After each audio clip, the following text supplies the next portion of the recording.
Rising Suns Academy.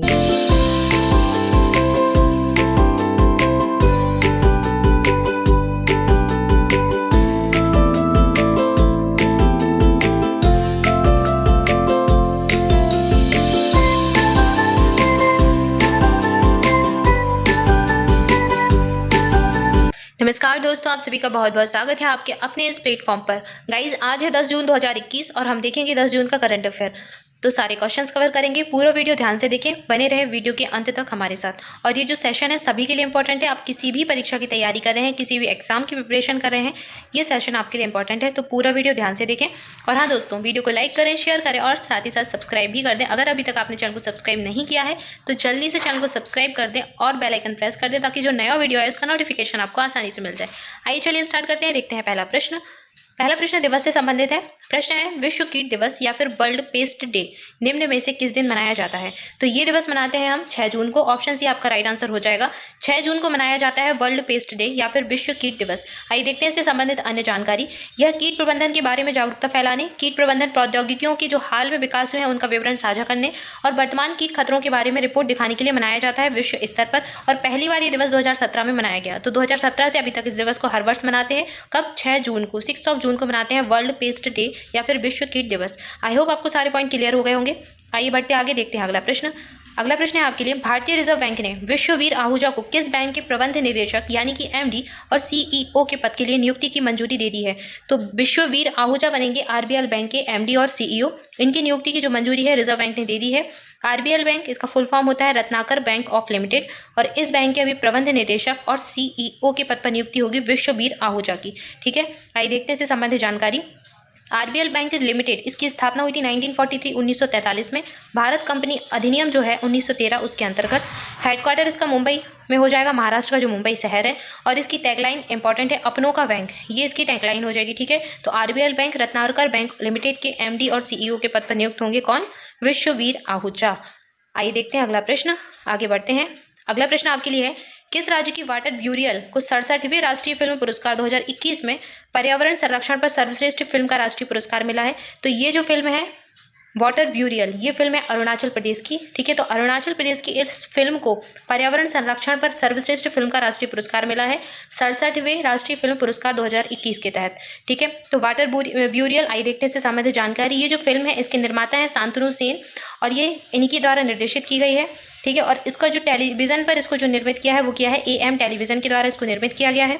इसके अलावा important क्या है, इसकी बोली, ये मोनपा बोली की जो है फिल्म है वाटर ब्यूरियल। और अरुणाचल प्रदेश में एक स्थानीय जनजाति के अंधेरे अनुष्ठान के आसपास की दिलचस्प कहानी ये बयां करती है। ठीक है, तो वाटर ब्यूरियल इसको मिला है पर्यावरण संरक्षण के क्षेत्र में राष्ट्रीय पुरस्कार, सर्वश्रेष्ठ फिल्म का राष्ट्रीय पुरस्कार। ऑप्शन डी इस प्रश्न का राइट आंसर था। आइए बढ़ते आगे, अगला प्रश्न देखते हैं। अगला प्रश्न है, नीति आयोग और पीरामल फाउंडेशन ने 112 आकांक्षी जिलों में किस अभियान की शुरुआत की है? तो नीति आयोग ने पीरामल फाउंडेशन के साथ मिलकर अभियान शुरू किया है सुरक्षित हम सुरक्षित तुम। ये अभियान शुरू किया गया है। देखते हैं इससे संबंधित जानकारी। यह अभियान ऐसे कोविड मरीजों को घर पर देखभाल उपलब्ध कराने में जिला प्रशासन की सहायता करेगा जिनमें संक्रमण के लक्षण नहीं है या फिर हल्के लक्षण हैं। ठीक है, तो इस अभियान के तहत लगभग 20 लाख नागरिकों को घर पर ही स्वास्थ्य देखभाल उपलब्ध कराई जाएगी। तो किन के लिए है ये अभियान सुरक्षित हम सुरक्षित तुम? ऐसे मरीज या फिर ऐसे लोग जिनमें संक्रमण के लक्षण नहीं है, संक्रमण किस चीज का? कोविड का। ठीक है, या फिर हल्के लक्षण है तो उनको घर पर ही स्वास्थ्य देखभाल दी जाएगी इस अभियान के तहत। सुरक्षित हम सुरक्षित तुम किसका है? पीरामल फाउंडेशन और नीति आयोग का। ठीक है, आई होप आपको सारे पॉइंट क्लियर हो गए होंगे। आइए बढ़ते आगे, अगला प्रश्न देखते हैं। अगला प्रश्न है, केंद्रीय पर्यावरण मंत्री प्रकाश जावड़ेकर ने निम्न में से किस दिवस के अवसर पर एकल उपयोग प्लास्टिक 2021 जागरूकता अभियान प्रारंभ किया है? तो ये अभियान एकल उपयोग प्लास्टिक 2021 जागरूकता अभियान प्रारंभ तो किया गया है प्रकाश जावड़ेकर जो कि केंद्रीय पर्यावरण मंत्री हैं, इनके द्वारा। प्रश्न में पूछा गया है किस दिवस के अवसर पर ये प्रारंभ किया है? तो इन्होंने ये प्रारंभ किया था विश्व समुद्र दिवस के अवसर पर। विश्व समुद्र दिवस, वर्ल्ड ओशियन डे कब मनाते हैं? 8 जून को। हमने इस पर सारे पॉइंट क्लियर किए थे। तो 8 जून को ये दिवस सेलिब्रेट करते हैं, वर्ल्ड ओशियन डे। और इस दिन प्रकाश जावड़ेकर जी ने एकल उपयोग प्लास्टिक 2021 जागरूकता अभियान शुरू किया। ये जो अभियान है ये अभियान 2 हफ्तों तक चलेगा। ठीक है, और इस अभियान के तहत इन्होंने कहा, जो कि प्रकाश जावड़ेकर जी थे, इन्होंने कहा कि जो भारत है, भारत में लगभग 2/3 कचरा बीना जाता है और जो शेष 1/3 प्लास्टिक का कचरा होता है वो ऐसे ही फैला रहता है। तो इसी सारी चीज़ों को कंट्रोल करने के लिए, इनको कम करने के लिए अभियान शुरू किया गया है। अगर आपको याद हो तो 2018 में प्रधानमंत्री नरेंद्र मोदी ने एकल उपयोग प्लास्टिक का जो प्रचलन है उसको समाप्त करने के लिए आह्वान किया था और कहा था कि 2022 तक हमको इसको एकल उपयोग प्लास्टिक को खत्म करना है, ठीक है। तो इसी के तहत ये अभियान शुरू किया गया है अभी। अब चर्चा कर लेते हैं विश्व समुद्र दिवस की, वर्ल्ड ओशियन डे, ठीक है। तो कब मनाते हैं? 8 जून को मनाते हैं। और इस वर्ष जो हमने मनाया था इसकी थीम थी the ocean life and livelihood. क्या थी theme? The ocean life and livelihood 2021 की वर्ल्ड ओशियन डे की थीम हो जाएगी। अच्छा, अगर आपसे पूछ ले द फादर ऑफ ओशियन, ठीक है, ओशियन का पिता या समुद्र का पिता किसे कहते हैं, तो आपका हो जाएगा पैसिफिक ओशियन। प्रशांत महासागर है उसे कहते हैं फादर ऑफ ओशियन और इसे ही कहते हैं रिंग ऑफ फायर। ये बहुत पूछा जाता है, रिंग ऑफ फायर किस महासागर या फिर किस समुद्र को कहते हैं, तो ये आ जाएगा आपका पैसिफिक ओशियन। प्रशांत महासागर को कहते हैं रिंग ऑफ फायर, ठीक है। इसके अलावा स्टडी ऑफ ओशियन यानी कि समुद्र का जो अध्ययन होता है उसे कहते हैं ओशियनोग्राफी, ठीक है। अच्छा, जो समुद्र का सबसे गहरा बिंदु होता है या फिर समुद्र की जो गहराई है वो कैसे मापते हैं? वो नापी जाती है फेदोमीटर से। ये प्रश्न भी बहुत पूछा जाता है, तो फेदोमीटर से नापते हैं समुद्र की गहराई। और अगर पूछ ले कि समुद्र का सबसे गहरा बिंदु कौन सा है, तो समुद्र का सबसे गहरा बिंदु है मैरियाना ट्रेंच।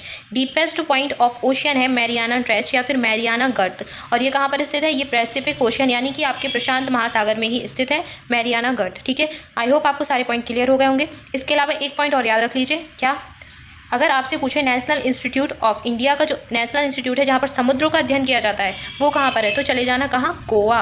गोवा में नेशनल इंस्टीट्यूट ऑफ ओशियनोग्राफी जहाँ पर समुद्र का अध्ययन किया जाता है, महासागर का अध्ययन किया जाता है। वो इंस्टीट्यूट भारत का कहाँ पर है? गोवा में, ठीक है, याद रखिए। ऑप्शन ए इस प्रश्न का राइट आंसर था। आइए बढ़ते आगे, अगला प्रश्न देखते हैं। नेक्स्ट है, हाल ही में कौन सा देश ओपन स्काईज हथियार नियंत्रण समझौते से बाहर हो गया है, तो ये देश है रूस। रूस ने अपने आप को ओपन स्काई हथियार नियंत्रण समझौते से बाहर कर लिया है। आइए देखते हैं इससे संबंधित जानकारी। तो ये जो रूस है, ठीक है। अच्छा, पहले तो ये बता देते कि ओपन स्काई हथियार नियंत्रण समझौता है क्या, ठीक है। तो ये जो समझौता है, ये जो संधि है, इस संधि पर मार्च 1992 में फिनलैंड की राजधानी जो हेलेंसिकी है वहाँ पर हस्ताक्षर किए गए थे, ठीक है। और 2002 में ये पूर्ण रूप से लागू हो गई थी। और इस पर जो हस्ताक्षर किए थे वो 34 देशों 34 जो कंट्री थी उन्होंने हस्ताक्षर किए थे। और हस्ताक्षरकर्ता देशों में रूस शामिल था, अमेरिका भी शामिल था, ठीक है। तो रूस और अमेरिका सहित 34 कंट्री इसमें शामिल थी।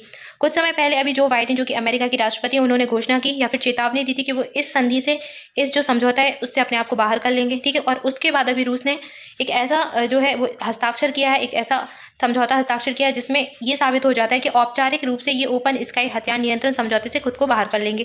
तो इस प्रश्न का राइट आंसर हो जाएगा रूस। अब ये है क्या, तो ये जो संधि थी या फिर ये जो समझौता था, इसके तहत इसमें शामिल जितने भी देश हैं तो वो सारे देश एक दूसरे की सीमाओं में सैन्य गतिविधियों की जांच के लिए गैर हथियार वाले निगरानी विमानों की उड़ान की अनुमति रखते थे। यानी कि अगर किसी भी देश में किसी देश को सैन्य सीमाओं की या फिर सैन्य गतिविधियों की जांच करनी है तो गैर हथियार वाले जो निगरानी विमान होते हैं उनकी उड़ान की अनुमति प्राप्त थी, उनकी उड़ान की जा सकती थी एक दूसरे देश में, ठीक है। लेकिन अमेरिका ने कहा कि ये जो संधि है इसका उल्लंघन रूस के द्वारा किया जा रहा है और रूस ने कहा कि नाटो और अमेरिका जैसे देश इस संधि का उल्लंघन कर रहे हैं, तो इसीलिए ये दोनों देश अपने आप को इस संधि से बाहर कर रहे हैं, ठीक है। अच्छा, मैं आपको बता दूं कि इस जो संधि है ओपन स्काई हथियार नियंत्रण संधि या फिर समझौता, इसमें इंडिया शामिल नहीं है, ठीक है। अगर आपसे पूछे कि भारत क्या इस संधि में शामिल है तो बिल्कुल नहीं, भारत इस संधि का हिस्सा नहीं है। अमेरिका और रूस है और रूस ने अभी इसको इस समझौते से बाहर होने की घोषणा कर दी है। तो ऑप्शन सी इस प्रश्न का राइट आंसर था। आई होप आपको सारे पॉइंट क्लियर होंगे। आइए बढ़ते आगे, अगला प्रश्न देखते हैं। अगला प्रश्न है, निम्न में से किस देश के प्रतिस्पर्धा रोधी प्राधिकरण ने गूगल पर 26.8 करोड़ डॉलर करीब 1950 करोड़ रुपए का जुर्माना लगाया है, तो ये लगाया है फ्रांस ने। फ्रांस के प्रतिस्पर्धा रोधी प्राधिकरण ने गूगल पर ये जुर्माना लगाया है। ऑप्शन बी इस प्रश्न का राइट आंसर हो जाएगा। आइए बढ़ते आगे, अगला प्रश्न देखते हैं। नेक्स्ट है, किस संगठन के द्वारा आई फैमिलिया नाम से डेटाबेस लॉन्च किया गया है, तो ये जो डेटाबेस है ये लॉन्च किया है इंटरपोल ने। इंटरपोल क्या है? अंतर्राष्ट्रीय आपराधिक पुलिस संगठन, the International Criminal Police Organization, एक तरीके की इंटरनेशनल पुलिस है ये। इंटरपोल को क्या कहते हैं? इंटरनेशनल पुलिस, ठीक है, कहते हैं। और इसका जो फुल फॉर्म है वो अंतर्राष्ट्रीय आपराधिक पुलिस संगठन, जिसको कहते हैं इंटरपोल। हेडक्वार्टर इसका है लियोन, फ्रांस में। प्रेसिडेंट है इसके किम जोंग यंग और इसकी जो स्थापना हुई थी वो हुई थी 1923 में, 7 सितंबर 1923 को इसकी स्थापना हुई थी। अब इसने ये लॉन्च किया है आई फैमिलिया डेटाबेस। क्या है ये, आइए समझते हैं। तो ये जो डेटाबेस है इसका उद्देश्य है कि जो परिवार के सदस्य होते हैं उनके डीएनए का उपयोग करके लापता व्यक्तियों की पहचान की जाएगी। बहुत सारे परिवार ऐसे होते हैं जिनका कोई व्यक्ति या फिर कोई सदस्य उस परिवार का लापता हो जाता है, तो उन परिवार के लोगों का डीएनए का उपयोग किया जाएगा, ठीक है। और ये जो डीएनए रहेगा उसकी पूरी डिटेल इस डेटाबेस पर सेव रहेगी, तो उसके तहत लापता व्यक्तियों का जो है पहचान की जाएगी। तो ये लॉन्च किया है किसने? इंटरपोल ने। अंतर्राष्ट्रीय आपराधिक पुलिस संगठन, जिसे आमतौर पर इंटरपोल कहते हैं, मैं आपको बता ही चुकी हूँ, ठीक है। ये अंतर्राष्ट्रीय संगठन है जो कि दुनिया भर में पुलिस सहयोग और अपराध नियंत्रण की सुविधा प्रदान करता है। इसका हेडक्वार्टर बहुत इंपॉर्टेंट है, बहुत पूछा जाता है, कहाँ पर है? लियोन, फ्रांस में। स्थापना कब हुई थी? 1923 में, ठीक है, याद रखिए। आइए बढ़ते आगे, अगला प्रश्न देखते हैं। अगला प्रश्न है, द टाइम्स के द्वारा जारी 2020 के 50 मोस्ट डिजायरेबल मैन लिस्ट में कौन पहले स्थान पर रहा? तो ये रहे हैं सुशांत सिंह राजपूत। आप सभी जानते हैं सुशांत सिंह राजपूत को। और द टाइम्स के द्वारा अभी हाल ही में जारी 2020 की 50 मोस्ट डिजायरेबल मैन की जो लिस्ट है उसमें पहले स्थान पर रहे हैं सुशांत सिंह राजपूत। ऑप्शन डी इस प्रश्न का राइट आंसर हो जाएगा। आइए अगला प्रश्न देखते हैं। अगला प्रश्न है, किस देश ने 3 से 17 साल तक की उम्र के बच्चों के लिए सिनोवैक बायोटेक वैक्सीन के इस्तेमाल को मंजूरी दे दी है? तो 3 से 17 साल तक के बच्चों की जो उम्र है उनको ये वैक्सीन दी जाएगी, किस देश के द्वारा? तो ये मंजूरी मिली है चीन में। चीन में 3 से 17 साल तक की उम्र के जो बच्चे हैं उनको सिनोवैक बायोटेक वैक्सीन दी जाएगी। ऑप्शन बी इस प्रश्न का राइट आंसर हो जाएगा, ठीक है। सो गाइस, ये था आज का करंट अफेयर। आज के लिए आपका प्रश्न है, हाल ही में जारी Times Higher Education university ranking 2021 में कौन सा जो भारतीय संस्थान है वो टॉप पर रहा? So thank you guys for watching this video.